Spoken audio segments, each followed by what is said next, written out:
The principles of marriage most times are being made irrelevant by believers.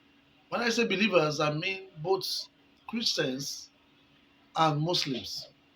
They make these principles so irrelevant in the sense that they hide under religious cover to shy away from realities that are naked before our eyes.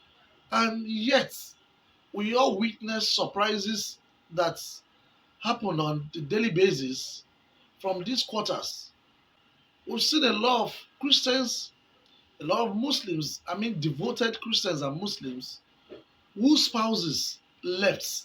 Some are so shocking because pastors and imam were involved. And yet they seem not to see this area as an important area that they need to be very, very careful about.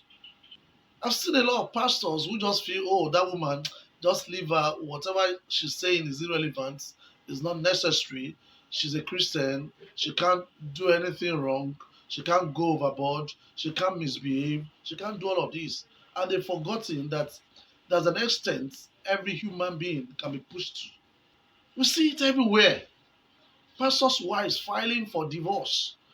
Even some pastors going underground begging the law court to separate them because of things that they could not bear any longer. These are things that are not space science.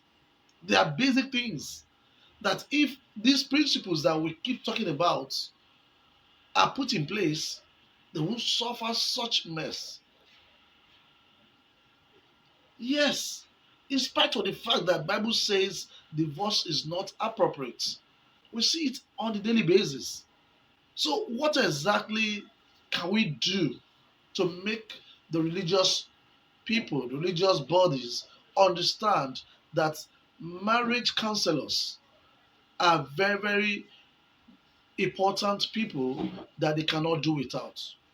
I got involved in the reconciliation of a family recently. They were just at a point of everybody be on your own.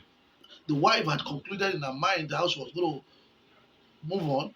The husband already has sealed up his mind. Well, anything that happens, I'm ready.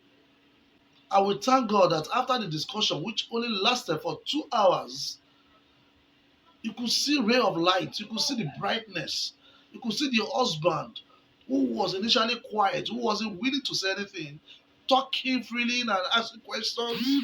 You could see the wife because both parties have learnt where they were supposed to have some input and they were not. And they also learnt what they had been doing that had been part of the sustenance of the marriage. You definitely need a marriage counselor.